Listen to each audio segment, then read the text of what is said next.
আসসালামু আলাইকুম বন্ধুরা, চলে আসলাম একটি নিউ ভিডিও নিয়ে। তো আজকে আমরা আলোচনা করব রক্ত ও সন্দবহন। তো রক্ত ও সন্দবহনের মধ্যে আমরা আজকে জানব রক্ত জমাট বাঁধার প্রক্রিয়া, হৃৎপিণ্ডের প্রস্তুতিতে চিহ্নিত চিত্র এবং হার্ট অ্যাটাক কেন হয় এবং এর প্রতিরোধ। So let's get started. তো বন্ধুরা, রক্ত জমাট বাঁধে কী কারণে রক্ত জমাট বেঁধে থাকে? তো রক্তের মধ্যে একটা রক্তকণিকা থাকে যার নাম অনুচক্রিকা কণিকা। তো এটি রক্ত জমাট বাঁধতে সাহায্য করে। তো অনুচক্রিকার রক্তকণিকার মধ্যে ক্লটিং ফ্যাক্টর জাতীয় পদার্থ বের হয় যা রক্তকে জমাট বাঁধে, এবং এরা মোট 13টা ক্লটিং ফ্যাক্টর ক্ষরণ করে থাকে। এর মধ্যে 4টি গুরুত্বপূর্ণ ক্লটিং ফ্যাক্টর আছে, তার নিচে আমি তোমাদের সাথে প্রকাশ করেছি। সেটা হচ্ছে ফাইব্রিনোজেন, প্রোথ্রম্বিন, থ্রোম্বোপ্লাস্টিন এবং ক্যালসিয়াম। তো জমাট বাঁধার প্রক্রিয়াটি দেখিয়ে দিচ্ছি। দেখো, রক্ত বায়ু সংস্পর্শে আসলে থ্রোম্বোপ্লাস্টিন ক্লটিং ফ্যাক্টর রক্তবাহিকাকে সংকোচন করে এবং এটি প্রোথ্রম্বিন ক্লটিং ফ্যাক্টরকে সক্রিয় করে এবং তা সক্রিয় থ্রোম্বিনে পরিণত হয়। তো এখানে বোঝা যাচ্ছে যে থ্রোম্বোপ্লাস্টিন যে ক্লটিং ফ্যাক্টরটা আছে, ওইটার যে রক্ত যে পড়তেছে যেখান থেকে, ওটাকে সংকোচন করে এবং প্রোথ্রম্বিনকে সক্রিয় করে এবং তা সক্রিয় হয়ে থ্রোম্বিনের রূপ নেয়। তারপরে থ্রোম্বিনটা কী করে? তারপরে থ্রোম্বিন ফাইব্রিনোজেনকে সক্রিয় করে ফাইব্রিন পরিণত করে, সক্রিয় ফাইব্রিন পরিণত করে। সো তারপর এই ফাইব্রিন আরেকটি ফাইব্রিনের সাথে মিলে ফাইব্রিন জালক তৈরি করে। তো এরকম এটা হচ্ছে ফাইব্রিন, একটা ফাইব্রিনের সাথে মিলে ফাইব্রিন জালক তৈরি করছে, বিভিন্ন একে অপরের সাথে মিলে ফাইব্রিন জালক তৈরি করছে। তো এর মধ্যে ক্যালসিয়াম আয়ন থাকে, Ca2+, ক্যালসিয়াম আয়ন তোমরা জানো।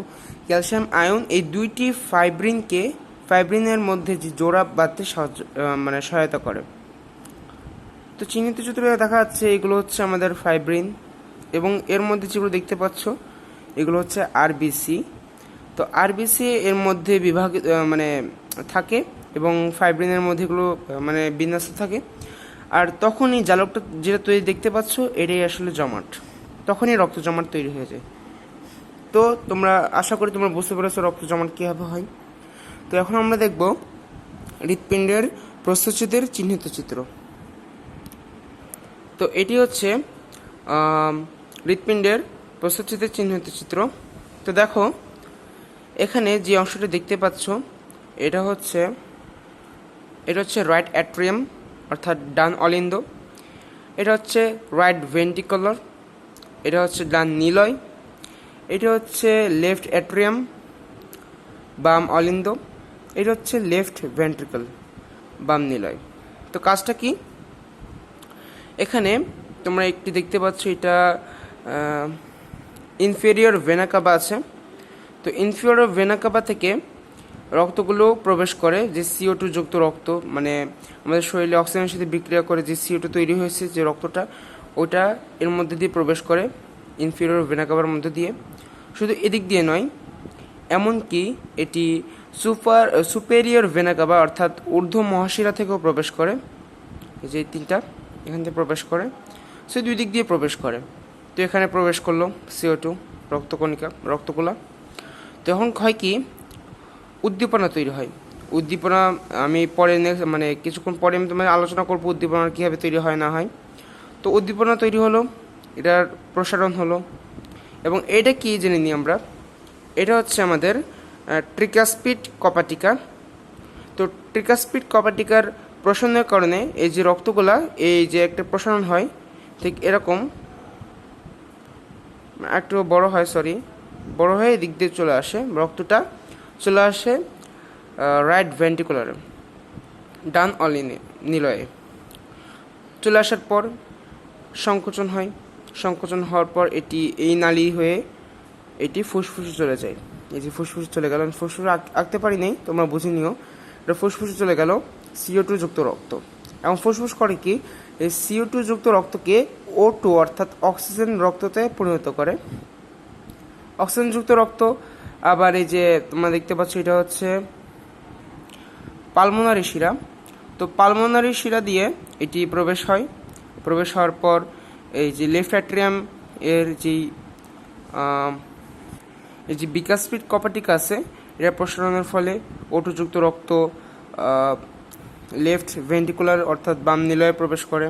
তারপরে এর একটা উদ্দীপনা তৈরি হয়, এখানেও তৈরি হওয়ার পর এটা সংকোচন হয়। সংকোচন হওয়ার পর এই যে একটু ছোট দেখে দেখতে পাচ্ছ তোমরা, এই জায়গাটার প্রসারণ হয়, যার ফলে হয় কি এই রক্তটা মানে এদিকে হয়ে এদিকে চলে যায়। এটা অর্থাৎ রক্তে মানে শরীরে প্রবেশ করে এসব রক্ত। এটা হচ্ছে O2 যুক্ত রক্ত। এই যে দেখতে পাচ্ছ O2 যুক্ত রক্ত প্রবেশ করতেছে।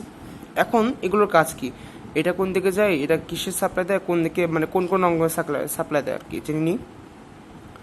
তো এই যে অঙ্কটা দেখতে পাচ্ছ, এই যে এটা হচ্ছে আমাদের বাম সাবক্যারিয়াম ধমনী। তো বাম সাবক্যারিয়াম ধমনীতে রক্ত পরিবাহিত হয়ে এটি আমাদের যে বাম হাত আছে, বাম হাতে রক্ত মানে সরবরাহ করে, সাপ্লাই দেয়। এবং এই যেটা দেখতে পাচ্ছ এটা হচ্ছে আমাদের বাম ক্যারোটিড ধমনী। বাম ক্যারোটিড ধমনী সোজা উপরে অর্থাৎ আমাদের ব্রেনে চলে যায়। ব্রেনের যে বাম পাশটা আছে, ব্রেন তো দুই ভাগে বিভক্ত তোমরা জানো, বাম পাশে রক্ত সাপ্লাই দেয়। এবং এটি হচ্ছে আমাদের ব্র্যাকিওসেফালিক ধমনী। তো ব্র্যাকিওসেফালিক ধমনী এর যে দুইটা অংশে ভাগ করা হয়েছে, এর অংশটা কি করে উপরে যায় এর মতো করে। উপরে যাওয়ার পর এটি করে কি, এটি ডান অর্থাৎ ব্রেনের যে ডান অংশটা ওটা সাপ্লাই দেয়, এবং এটি সাপ্লাই দেয় আমাদের ডান হাতে। আর নিচে যেটা দেখতে পাচ্ছ এটা আমাদের যে নিচের অংশগুলো যেমন পা, পেট, তারপরে বুক, এগুলোতে সাপ্লাই দেয় আর কি রক্ত। তো আশা করি তোমরা বুঝতে পেরেছো। তো এখন আমরা দেখিনি যে এসব অঙ্গাণু অর্থাৎ সংকোচন প্রসারণ কতক্ষণ হয়, কতক্ষণ রক্ত পরিবাহিত হয়। তো দেখো, হৃৎপিণ্ডের একবার সংকোচন ও একবার প্রসারণকে হৃৎস্পন্দন বলে। হৃৎস্পন্দন কি, হৃৎপিণ্ডের একবার সংকোচন এবং একবার অর্থাৎ প্রত্যেক সংকোচন এবং প্রত্যেক প্রসারণকে হৃৎস্পন্দন বলে। তো সংকোচনকে আমরা সাইস্টল বলি এবং প্রসারণকে আমরা ডায়াস্টল বলি। তো প্রতি মিনিটে গড় 75 বার হৃৎস্পন্দন হয়ে থাকে। একবার হৃৎস্পন্দন হতে প্রায় 0.8 সেকেন্ড সময় লাগে এবং হৃৎপিণ্ডের অলিন্দের প্রসারণ হয় 0.7 সেকেন্ডে এবং হৃৎপিণ্ডের অলিন্দের সংকোচন হয় 0.1 সেকেন্ডে এবং হৃৎপিণ্ডের নিলয়ের সংকোচন হয় 0.3 সেকেন্ডে, নিলয়ের প্রসারণ হয় 0.5 সেকেন্ডে। তো এগুলো তোমাদের অবশ্যই মনে রাখতে হবে। এটা এসএসসি এবং এসএসসি মানে স্টুডেন্টের জন্য অনেক ইম্পর্টেন্ট। সো শুধু এদের জন্য না, এমনকি ক্লাস 8, ক্লাস 6, ক্লাস 7, এমনকি ক্লাস 9-এর জন্য অনেক ইম্পর্ট্যান্ট। তো এরপর আমরা আলোচনা করব মায়োজেনিক, অর্থাৎ আমরা যে স্পন্দনের কথা বলেছি, উদ্দীপনা হার, উদ্দীপনা নিয়ে কথা বলবো। তো মায়োজেনিকটা কি জানতে হবে। পেশি থেকে উদ্দীপনা তৈরির হওয়াকে মায়োজেনিক বলে।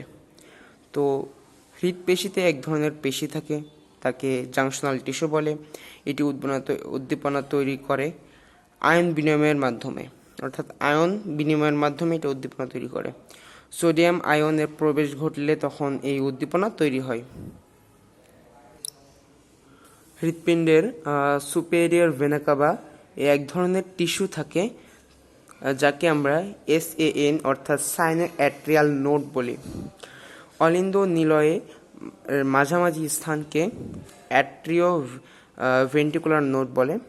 এটির নিচে একটি বান্ডেল থাকে যাকে বান্ডেল অফ হিস বলে এবং এর নিচে হৃৎপিণ্ডের বাম ও ডান উভয় নিলয়ে একটি কোষের অংশ থাকে, তাকে আমরা পারকিনস ফাইবার বলি। SAN সাইনোঅ্যাট্রিয়াল নোড এর উদ্দীপনার হার 70 থেকে 80%, অ্যাট্রিয়াল ভেন্ট্রিকুলার নোড এর উদ্দীপনার হার 40 থেকে 60%, ব্যান্ডেল অফ হিস এর উদ্দীপনার হার 15 থেকে 40%, পারকিন্স ফাইবার এর উদ্দীপনার হার 30 থেকে 36%। তো SAN সাইনোঅ্যাট্রিয়াল নোড এটি উদ্দীপনা হৃৎপিণ্ডের সংকোচন ও প্রসারণ নিয়ন্ত্রণ করে থাকে, যার কারণে এর উদ্দীপনা তৈরির হার সবচেয়ে বেশি হয়ে থাকে, আর এটি হচ্ছে উদ্দীপনার সবচেয়ে মেইন পার্ট। তো তোমাদের একটি চিত্র অনুযায়ী তোমাদের এই কথাগুলো আমি বুঝিয়ে দিচ্ছি, নো প্রবলেম। সেটা হচ্ছে এটি দেখতে পাচ্ছ, এই অংশটিতে যে উদ্দীপনা তৈরি হয় সেই উদ্দীপনার এটা হচ্ছে সাইনোঅ্যাট্রিয়াল নোড, উদ্দীপনার নাম। এখান থেকে যে উদ্দীপনা এখানে আসতে অর্থাৎ অ্যাট্রিওভেন্ট্রিকুলার নোডে আসতে একটু টাইম নেই, আর সেই টাইমটা হচ্ছে 0.09 সেকেন্ড লেট করে আর কি।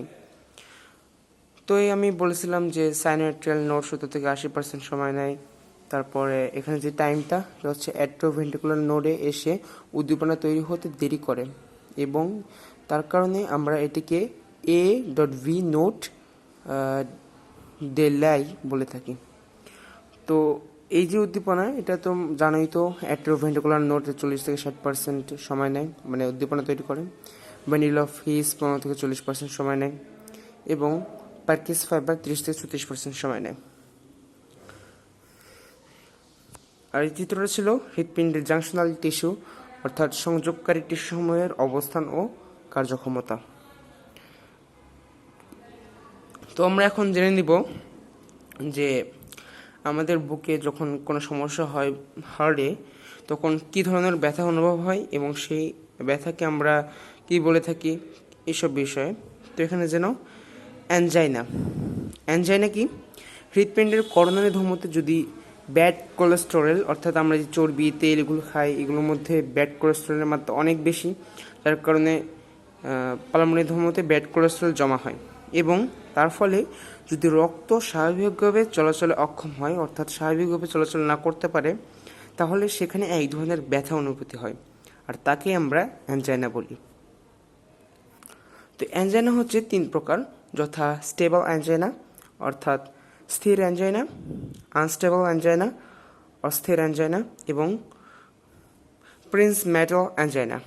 তো দেখো স্টেবল অ্যানজাইনাটা কি, যদি বিশ্রাম নেওয়ার কারণে বুকের ব্যথা কমে তাকে আমরা স্টেবল অ্যানজাইনা বলি। দেখো তোমার যদি বুকে ব্যথা হয়, তুমি যদি বিশ্রাম নাও বা ঘুমাও, ব্যায়াম করো, কিছু একটা করো, ব্যায়াম করো, তাহলে তোমার যদি ব্যথাটা কমে, তাহলে এই ব্যথাটাকে আমরা স্টেবল অ্যানজাইনা বলি। তো আনস্টেবল অ্যানজাইনাটা কি, যে ব্যথাটি প্রতিনিয়ত হয় এবং কোনো মাধ্যম যেমন বিশ্রাম, ঘুমানো, ব্যায়াম ইত্যাদি করলেও এই ব্যথাটি নিরাময় হয় না, তাহলে সেই ব্যথাটিকে আমরা আনস্টেবল অ্যানজাইনা বলি। তো বুঝতে পারছো যে কোনো বিশ্রাম নেওয়া সত্ত্বেও যদি ব্যথা না কমে, তাহলে ওই ব্যথাটিকে আমরা আনস্টেবল অ্যানজাইনা বলি। তো প্রিন্সমেটাল অ্যানজাইনাটা কি, প্রিন্সমেটাল অ্যানজাইনা হচ্ছে হৃৎপিণ্ডের করোনারি ধমনী প্রতিনিয়ত সংকোচন হলে এবং রক্ত চলাচলে বাধাগ্রস্ত হলে বুকে এক ধরনের ব্যথা সৃষ্টি হয়, তাকে আমরা প্রিন্সমেটাল অ্যানজাইনা বলি। তো এখন আমরা জেনে নেব হার্ট অ্যাটাক কেন হয় এবং এর প্রতিরোধ। তো দেখো মানে পয়েন্ট উল্লেখ করেছি কেন হয় এবং তার প্রতিরোধের।